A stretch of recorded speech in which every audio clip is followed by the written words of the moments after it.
salaada habeenkii la tukado idan waxaynu arkaynaa in dunida la bedelo culayska ay leedahay waxa kaa fudaydin kara ee abuuri kara inaad dunida tan dhibta kaaga imanayso oo dhamma ay fududaataa waa xidhiidhkaada la leedahay inta uu xooggan yahay waa salaad inta aad tukanayso sida awgeed ayaa nebiga markay dhibtu ku adkaatay haddana waxaa la faray tasbiixdiiyo salaadda inuu badiyo waa markay dhibtu ku adkaatay markii la yidhi fasdac bima tu'mar waarid can ilmushrik ku dhawaaq baa ilahay yidhi wixii lagu faray qoladan gaaleed ee ilaahay dafirtay iyo kuwan mustahziyiinta iyo waxaasoo dhan kaaga filan ilaahay wuxuu leeyahay walaqad naclamu annaka yadiiqu sadruka bima yaquuluun waa ognay baa ilaahay yidhi in laabtaadu inay cidhiidhiyaami doonto waxay kugula hadlayaan dhib baa kaala kulmi doonta laakiin maxaa xalah fasabbix bixamdi rabbika wa kun min asaajidiin baa lagu yidhi tasbiix iyo taxmiid la kaalay inta sujuudana ka mid noqo idan mashaakilka adduuniya culayskeeda haddaad rabto inaad ilowdo haddaad rabto inay kaa dulqaadanto albaabka rabbi garaac baa la leeyahay wax kaloo dhan ha qabanay dikrigiisa badi salaadiisa badi cibaadadaa badi sawgeed baa ilaahay qur-aanka wuxuu ina leeyahay ma nebigoo qudhaah maya waa dhammaan yaa ayuha aladiina aamanuu istaciinuu biالصabri والصلاة إن الله مع الصابرين يا أيها الذين آمنوا استعينوا بالصبر والصلاة واستعينوا بالصبر والصلاة وإنها لكبيرة إلا على الخاشعين لبدا أيضا سورة البقرة كجاء إلهي وحلي كوة إيمانك لغاها ليو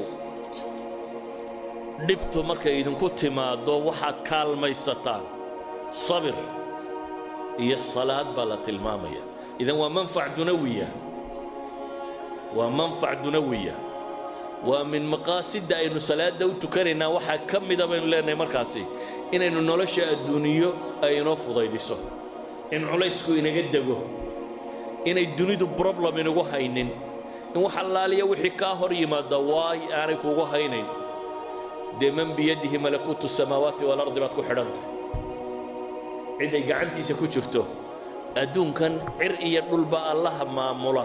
ee kun fayakuun wixiisu yahay ayaad hor taagan tahay waa ciddi qudha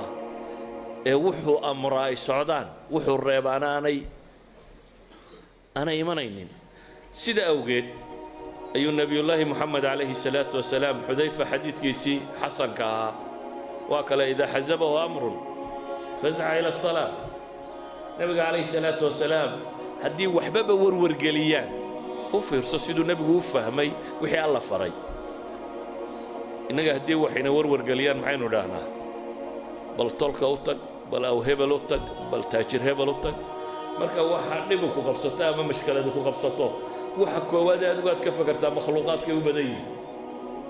ciddii aad leedahay kugu ag xeeran aad leedahay waxbay qaban kartaa manhi ma aha inaad bini aadamka kaalmo weydiisato laakiin waxa ka muhiimsan inaad marka hore albaabka ilaahay garaacday waxa ka muhiimsan nolosha wax kastoo kugu cuslaada inaad xagga rabbi ula kacdid walidaalika baa nebigu calayhi salaatu wasalaam qadiyadda intuu fahmay oo ku dhaqmay ayaa wuxuu saxaabigaasi ka warinaya uu leeyahay idaa xasabahu amr haddii waxbaba warwargeliyaan fazaca ila asalaa xagga salaadda ayuu u carari jiray ilaa xadiidka taqaana arixna biha yaa bilaal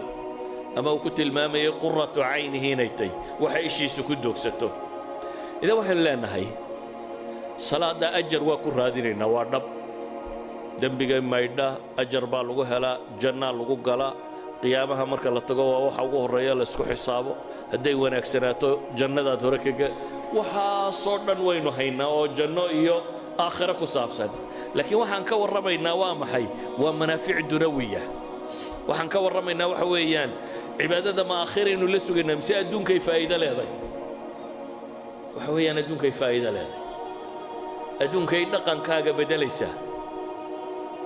علماء التربية علماء السلوك waxay ku takhasuseen oo dhami waa in la bedelo dhaqanka qofka bini aadamka ah hadaad rabto dhaqankaaga inaad bedeshid salaadaadu ha xoogaysato salaadaadu ha qurux badato salaadaadu ha tiro badato salaadaadu tii nabiga ha weekaatay calayhi salaatu wasalaam taasi waxa ay sababaysaa isbedel nololeed inuu dhaco ah waxalaaliyo waxa suluukiyaadkaaga inay wanaag noqon karaan idan waxaan leenahay waa manfac dunawiya intaan manfaca aakhire la gaadhin